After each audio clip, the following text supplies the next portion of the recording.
राम आपल्या चॅनलमध्ये तुम्हा सर्वांचे स्वागत आहे. उद्याची जी मंथली एक्सपायरी आहे त्यामध्ये सेन्सेक्स आणि निफ्टी कशा पद्धतीने कामकाज करू शकतात हे आपण या व्हिडिओमध्ये पाहूयात. त्याबरोबरच बँक निफ्टीची जी एप्रिलची सिरीज सुरू झालेली आहे त्याची सुरुवात कशी असू शकते याचंही थोडक्यात डिस्कशन आपण या व्हिडिओमध्ये करूयात. व्हिडिओ अगदी छोटा ठेवण्याचा प्रयत्न असणार आहे. काल काय आपण डिस्कशन केलेलं होतं. काल ज्यावेळेस मार्केट इथे बंद झालेलं होतं कालही सांगितलं होतं की मार्केटमध्ये पॉझिटिव्ह बायस आहे. काल म्हणण्यापेक्षा जो वीकली ॲनालिसिसचा व्हिडिओ आहे ना त्यामध्ये सुद्धा चर्चा झालेली होती आपली की हा आठवडा आपण थोडं पॉझिटिव्ह साईडलाच पाहत आहोत. कारण का 22,000 अजूनही तोच सपोर्ट आहे आपल्यासाठी. 22,000 ही जी लेवल आहे ना तोच महत्त्वाचा सपोर्ट आहे. काल काय डिस्कशन केलेलं होतं की 22,040 म्हणजे अगदीच ॲग्रेसिव्ह असाल तर फ्लॅट ओपनिंग होते तर 22,040 ब्रेक होताना एंट्री करा किंवा मग 22,070 या दोन लेवल महत्त्वाच्या होत्या. याच्यावरती आपण एंट्री करणार होतो आणि टार्गेट जे घेऊन चाललो होतो ते होतं आपलं 22,220च्या आसपास. पण डायरेक्ट 22,220 सांगितलं नव्हतं. त्यामध्ये आपण 4 टप्प्यांमध्ये हे केलेलं होतं की 22,120 असणार आहे 70च्या वरती, 22,160 आणि 22,220 या टार्गेटसाठी आपण ट्राय करणार आहोत. अगदी सकाळीच तुम्हाला इथे एंट्री मिळालेली असेल. आपण 5 मिनिटांवरती पाहूया. त्या अगोदर या ट्रेंड लाईनचं महत्त्व समजून घेऊयात म्हणून मी 15 मिनिट मुद्दामूनच लावलेले आहे. वेळोवेळी आपल्याला इथे सपोर्ट घेताना मार्केट पाहायला मिळते. मग उद्या ज्यावेळेस आपण ट्रेड प्लॅन करणार आहोत ना तर महत्त्वाचं आहे ही ट्रेंड लाईन ब्रेक होणं. जर तुम्हाला पुट साईडचा ट्रेड प्लॅन करायचा आहे तर आता ही ट्रेंड लाईन ब्रेक झाल्या लगेच पुटची एंट्री करायची का किंवा शॉर्ट साईडला जायचं आहे का तर नाही. ही ट्रेंड लाईन जरी ब्रेक झाली ना तर फक्त आपल्याला विकनेसचं साईन देणार आहे. त्याखाली आपली जी महत्त्वाची लेवल आहे ती आहे 22,040 आणि फायनल लेवल आहे 22,000. म्हणजे या दोन लेवल खूप महत्त्वाच्या आहेत. म्हणजे जर फ्लॅट ओपनिंग नंतर खाली येते किंवा गॅप डाऊन नंतर खाली येते ना मार्केट समजा इथे येते इथे डबल बॉटम बनवते तर डेफिनेटली इथे आपण कॉलची पोझिशनच शोधणार आहोत आणि इथे सुद्धा कॉलची पोझिशनच शोधणार आहोत. 22,040च्या खाली कोणत्या इंटेन्सिटीने ब्रेक होते ना हे पाहणं खूप महत्त्वाचं ठरणार आहे. जर ही लेवल ब्रेक झाली तर आपण थोडाफार विचार करू शकतो. पण उद्या लक्षात ठेवा उद्या आहे मंथली एक्सपायरी आणि 22,000वरती हायेस्ट ओपन इंटरेस्ट आहे. त्याच्यामुळे हे डिपेंड करण्याचा खूप जास्त प्रयत्न होऊ शकतो. त्यामुळे जी ॲक्च्युअल पोझिशन आहे ना 21,980 20 पॉईंटचं कुशन इथे ठेवा. हा छोटा मोठा ट्रेड तुम्ही प्लॅन करू शकता 50-60 पॉईंटसाठी. एक्सपायरीला 50-60 पॉईंटसुद्धा खूप देऊन जातात परंतु तो ट्रेड तुम्ही प्लॅन करू शकता. अदरवाईज जास्त काही करण्याची गरज नाही आहे. 22,000च्या खाली मग 21,950 असेल, 21,900 असेल, 21,860 असेल या लेवल पाहायला मिळतात. सध्या शक्यता कमी आहे त्याची परंतु एक्सपायरीची मुवमेंट येऊ शकते म्हणून एक 60-70 पॉईंट एक्स्ट्रा सांगून ठेवलेले आहेत आणि त्यावरती आपल्याला फोकस करायचा आहे. आता आजचं जे कामकाज झालेलं आहे ते एकदा समजून घेऊयात. डाऊन साईड उद्या कशा पद्धतीने प्ले करायचं हे तर तुमच्या लक्षात आलेलंच आहे. तर आज काय झालेलं होतं मी नेहमी एक गोष्ट सांगत असतो की लेवल जरी सांगितलं तरी ते लेवल याचा अर्थ असा नाही की ती लेवल ब्रेक झाली म्हणजे लगेच एंट्री पाहिजे किंवा लगेच एक्झिट पाहिजे. त्यासाठी महत्त्वाचं काय असतं की थोडा वेळ कन्सोलिडेट करणं किंवा काहीतरी फॉर्मेशन बनवणं गरजेचं आहे. नक्कीच या ठिकाणी ओपनिंग नंतर पोझिशन बनवणं थोडं अवघड होतं.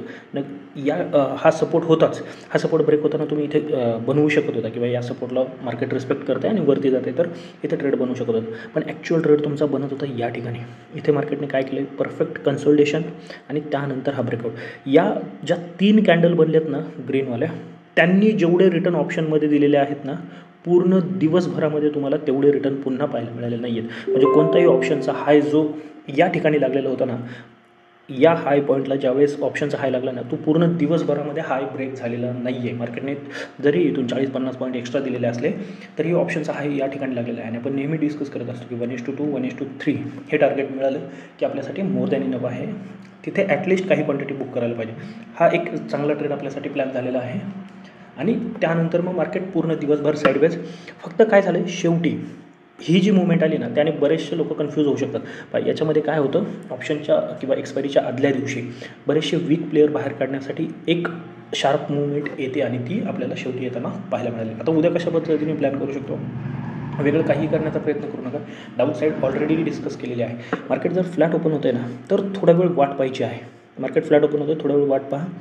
जोपर्यंत 22,180 ब्रेक होत नाही तोपर्यंत कोणताही विचार करायचा नाही.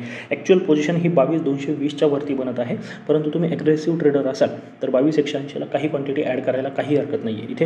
आणि मग फक्त काय करायचं आपण जो नेहमी 15 ते 20 पॉईंटचा स्टॉप लॉस ठेवतो ना तो उद्यासाठी 25 पॉईंटचा स्टॉप लॉस करायचा आहे स्पॉटवरती. 25 ते 30 पॉईंटचा स्टॉप लॉस स्पॉटवरती करायचा आहे. म्हणजे इथे मार्केट येऊन कन्सोलिडेट करतं आहे एखादं फॉर्मेशन बनवतं आहे आणि ब्रेकआउट देतं तर या फॉर्मेशनचा लो किंवा आपला 25 ते 30 पॉईंटचा स्टॉप लॉस ठेवायचा आहे. आणि मग त्यानंतर जे टार्गेट असणार आहे 22,220 22,260 आणि 22,320 22,320 या टार्गेटसाठी तुम्ही अपसाईडचे ट्रेड प्लॅन करू शकता. वेगळं काही करू नका. एक्सपायरी आहे, शेवटी एखादा मुवमेंट पाहायला मिळू शकते. मी आता बँक निफ्टीमध्ये एक्सप्लेन करेन ते की शेवटी पूर्ण दिवसभर जरी मार्केटने साईडवेज घालवली, कारण की गेल्या काही दिवसापासून मी एक्सप्लेन करतो आहे की एक्सपायरीला काय होतं आहे, ज्या इंडेक्सची एक्सपायरी आहे ना त्याला मॅनेज केलं जाते किंवा ती एकाच जागेवरती राहते आणि दुसऱ्या इंडेक्समध्ये मुवमेंट येते, त्या इंडेक्समध्ये जास्त मुवमेंट येत नाही. आज तुम्ही पाहू शकता निफ्टी रेग्युलर वरती जात होती, परंतु बँक निफ्टीची मुवमेंट ही अशा पद्धतीने होती. शेवटी नक्कीच एक मुवमेंट आली, परंतु पूर्ण अगदी 2:30-3पर्यंत कोणत्याही ऑप्शनमध्ये एक्स्ट्राऑर्डिनरी की एक्सपायरीच्या दृष्टीने जे ट्रेड होतं तसे होताना पाहायला मिळालं नाही. आणि तसंच काहीसं बँक निफ्टीमध्ये होऊ शकतं. म्हणून काय लक्षात ठेवायचं आहे, जोपर्यंत मार्केट या झोनमध्ये आहे ना, खाली अगदी 22,080 आणि वरती 22,180 100 पॉईंट आहेत, परंतु यामध्ये तुम्हाला काहीही मिळणार नाही हे लक्षात घ्या. मुवमेंट होऊ शकते. एखाद्या स्पाईकमध्ये जर तुम्हाला एक्झिट मिळालं तर ठीक आहे, पण अदरवाईज काय होऊ शकतं, तुमच्या ऑप्शनच्या प्राईस डिके होण्याची शक्यता आहे. म्हणून याच्यामध्ये थोडं दूर राहायचं आहे. याच्या बाहेर मार्केट ज्या दिशेला पडेल ना तेव्हा आपण ट्रेड प्लॅन करायचा आहे. डाऊन साईडचे ट्रेड थोडे सावधगिरीने ट्रेड प्लॅन करा, कारण का 22,040 असेल, 22,060 असेल आणि 22,000 असेल, हे महत्त्वाचे सपोर्ट आहेत. 22,000 ब्रेक झाला तर डेफिनेटली मग तुम्ही आपला जो ट्रेड आहे पूर्ण क्वांटिटीने प्लॅन करू शकता. 20 ते 25 पॉईंट म्हणजे 22,025चा तुमचा स्टॉप लॉस असेल आणि खाली 950, 900, अगदी 830पर्यंतचं टार्गेटसुद्धा पाहायला मिळू शकतं. शक्यता कमी आहे, परंतु हाताशी राहू द्या, मंथली एक्सपायरी आहे. आता दुसरा जो इंडेक्स आहे बँक निफ्टी.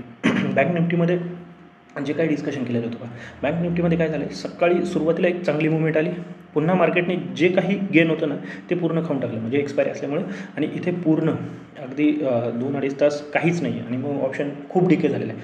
आणि शेवटी ही जी मुवमेंट आली ना ती खूप महत्त्वाची आहे. म्हणजे अगदी सगळे ऑप्शन बाहेर जे आहेत ना सगळे बाहेर पडल्याच्या नंतरची ही मुवमेंट आहे. म्हणजे खूप साऱ्या लोकांना हे कॅप्चर करता आलेलं नाही आहे. आपण नक्कीच, तुम्ही टेलिग्राम चॅनल नसेल तर जॉईन करून घ्या, फ्री चॅनल आहे तिथे. अगदी शेवटी 20-25 त्याचीही ट्रिक मी येत्या 1-2 दिवसामध्ये डिस्कस करेन. ट्रिक वगैरे काही नसते, जे प्राईज ॲक्शन आहे तीच, फक्त प्राईज ॲक्शन कशी तुम्ही 3 नंतरच्या ट्रेडला खास करून एक्सपायरीच्या दिवशी कशा पद्धतीने त्यामध्ये ऑब्झर्व करू शकता हे जास्तीत जास्त कमेंट करा. मी नक्कीच त्यावरती एक व्हिडिओ घेऊन येईल. आणि हे सगळे इंडेक्समध्ये सेन्सेक्स आणि बँक सोडलं तर बाकीच्या इंडेक्समध्ये हे वर्क करतं की एक्सपायरीला तुम्ही जर बाकी 1-2-3 स्ट्राईक प्राईजचं ऑब्झर्वेशन केलं तर तुम्हाला लक्षात येते की कशा पद्धतीने अगदी 20चा 100 होताना आपल्याला पाहायला मिळालं. म्हणजे 15चा लो आहे, परंतु 20-25चं आपलं बाईंग होतं आणि तो 100-105च्या दरम्यान जाताना पाहायला मिळाला. आणि ह्या 2 कॅन्डलमध्येच ती आपल्याला मुवमेंट पाहायला मिळालेली आहे. म्हणजे बँक निफ्टीने सुद्धा आज चांगले ट्रेड दिलेले आहे. म्हणजे कालचा BTSTमध्येही चांगले मिळाले आणि याच्यामध्येही चांगले मिळाले. आता उद्या इथे काय प्लॅन करू शकतो, आता जी मुवमेंट आज झालेली नाही ना कदाचित बँक निफ्टीमध्ये चांगली मुवमेंट आपल्याला पाहायला मिळू शकते.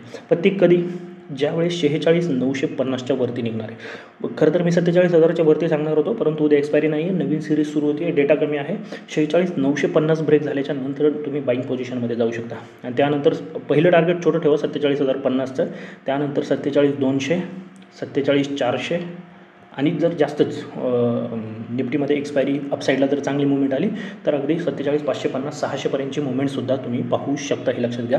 बँक निफ्टीमध्ये एक चांगली मुवमेंट पेंडिंग आहे अजून तरी. गेल्या काही दिवसापासून त्याच रेंजमध्ये काम करते, एक मोठी मुवमेंट पेंडिंग आहे. परंतु जोपर्यंत 46,950च्या वरती आणि डायरेक्ट असं गेल्याने होणार नाही आहे. मार्केट फ्लॅट ओपन होऊन इथे येऊ द्यात, सस्टेन करू द्यात आणि ब्रेकआउट येऊ द्यात, किंवा गॅपअप होतं आहे तर इथे एखादा झोन क्रिएट करू द्यात आणि त्याचा ब्रेकआउट येऊ द्यात. डेफिनेटली चांगल्या पोझिशन आपल्याला मिळणार आहे.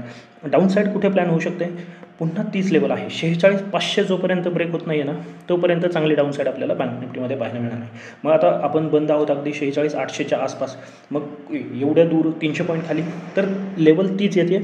अगदीच तुम्हाला ॲग्रेसिव्ह ट्रेड करायचं असेल तर ही जी लेवल आहे 675 ते 720 हा झोन ब्रेक झाल्याच्या नंतर एक ट्रेड ट्राय करू शकता. फक्त इथं काय करा, क्वांटिटी 30% ठेवा, फक्त क्वांटिटी 30% ठेवा आणि मग 46,500 ब्रेक झाल्याच्या नंतर तिथून टार्गेट तुमचं 46,500 असलं पाहिजे. 46,500 जर ब्रेक होतं आहे तर मग 46,350 असेल किंवा 46,150 असेल आणि फायनल 46,000 याच्यासाठी ट्राय करू शकता. 46,000ची लेवल शक्यता कमी आहे किंवा 46,150ही कमी आहे, परंतु लेवल हाताशी असाव्यात म्हणून 46,500च्या जवळ कोणतंही फॉर्मेशन बनतं एखादं थोडं जरी बुलिश फॉर्मेशन तर इथे बाईंगचाच विचार करायचा आहे. जर मार्केट या लेवलला तुम्हाला उद्या भेटतं आहे तर हे लक्षात ठेवायचं आहे. आता तिसरा जो इंडेक्स आहे ज्याची मंथली एक्सपायरी आहे तो आहे सेन्सेक्स.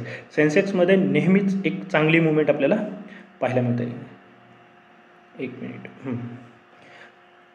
सेन्सेक्समध्ये वेगळं काहीच करायचं नाही, जे निफ्टीसाठी सांगितलं ना तेच फॉलो करायचे. फक्त लेवल सांगून देतो इथे 73,150 ही लेवल खूप महत्त्वाची आहे उद्यासाठी. 73,150 जर ब्रेक होत आहे उद्या तर डेफिनेटली एक चांगली अपसाईडची मुवमेंट येते.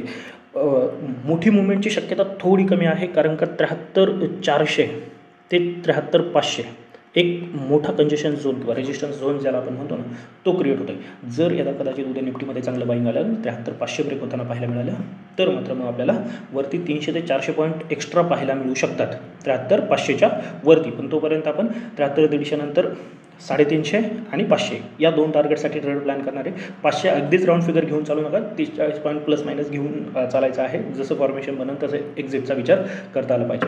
डाऊन साईड अगदी दूर आहे, तरीही 72,800 जर ब्रेक होतोय ना, लक्षात घ्या 72,800, तर तुम्ही विचार करू शकता. पण अगदी 100-125 पॉईंटने पुन्हा आपलं टार्गेट रिवाईज करता आलं पाहिजे. म्हणजे अगदी 72,700 असेल किंवा 72,600 आणि फायनली 72,400पर्यंत तुम्ही जाऊ शकता. शक्यता कमी आहे, परंतु जर 72,800 ब्रेक झालं तर 72,400चा विचार करू शकता.